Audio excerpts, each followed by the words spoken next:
retired CIA agent Wayne Simmons. Good afternoon. Talk about having the sails let out of whatever I was going to say.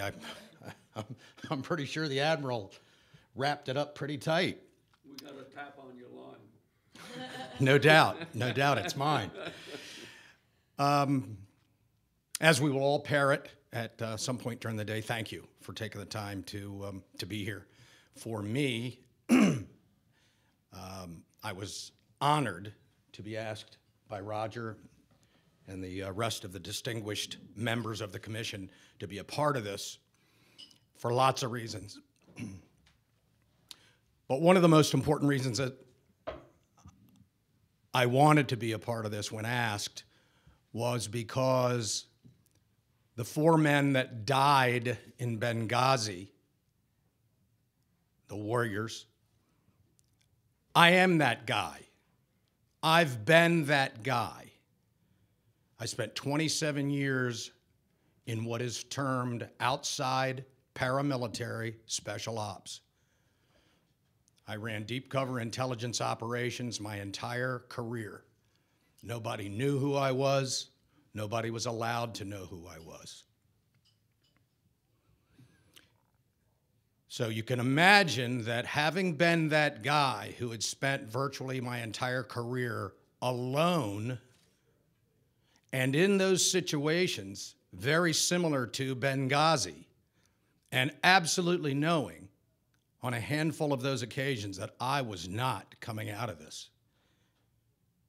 It didn't knock down my determination to get out, but I knew I was not coming out. And but for the people that I relied on that came through, I would not be here today. So you can only imagine, I would suspect, how I must have been feeling, and guys like me must have been feeling, when we were reliving and continue to relive what we know in our heart of hearts, what the final moments were like for these guys to go through. Because if they were close enough to each other, at some point, those warriors turned and looked into each other's eyes, and they knew it was over. That tears my heart out, angers me, disgusts me, knowing that there were decision makers in the United States at the very highest levels, including the White House, that had an opportunity, we believe, to change that course. To have that look that those men gave each other be saved for another day, and maybe never. But it didn't work out that day for those guys. They realized they were sold out, they knew help was not coming, and it's absolutely the most horrifying thought you could ever imagine. This is not, Mom isn't coming to pick me up at the movie theater. My wife forgot the groceries. This is, they're not coming to save me. I'm going to die here. Now, my role in all of this that we've discussed on more than one occasion is that I come from a place where I depend upon intelligence. And I depend, my life and the guys that I provided the intelligence for, depended upon the accuracy of my intelligence. It can't be iffy. It can't be maybe. Where I came from, and I am a Richard Helms, Dick Helms era guy, we dealt in facts. The tradecraft that we learned, that we used to develop intelligence, is second to no other intelligence agency in the world. So as I see my role here, having deep emotional tie to the men that were slaughtered and sacrificed, my role now, as I see it, is to help determine what really happened.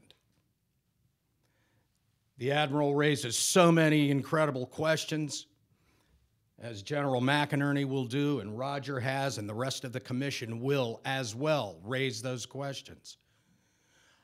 Our job is to, along with members of Congress who have the strength and the courage and the conviction to come along with us and help us get to the bottom of this, our job is to get those answers.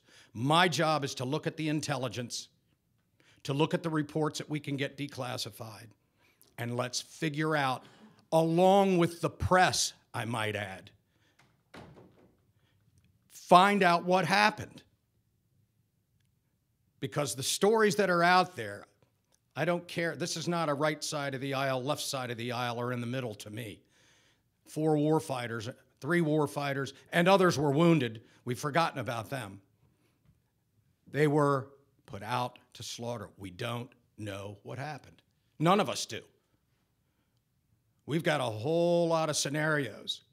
Our job is to push forward, push hard, and get those answers. And when I say, along with the press, I could not be more serious. The press, in my humble opinion, is the single greatest intelligence asset that the United States has.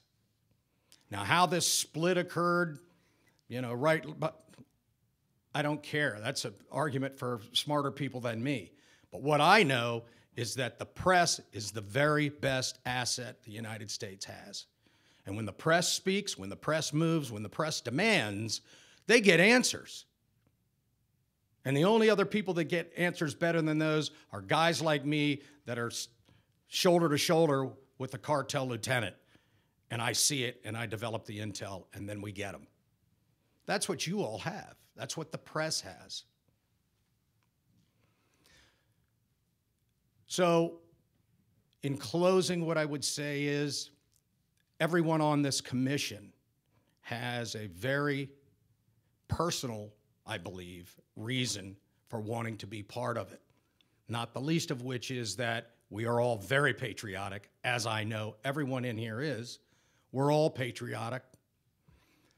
So we have that very personal reason, patriotism, and then there's something else that drives all of us. I've tried to share with you one of the many reasons why I'm driven to do this.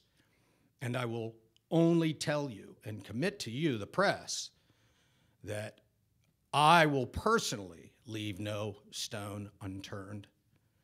And I have access to some pretty formidable sources. And we are going to find out what happened. I don't care where it leads us. But my guys are not going to die anywhere in the world and then have the excuses for their death not be real, be fabricated, be lies. That's not going to happen.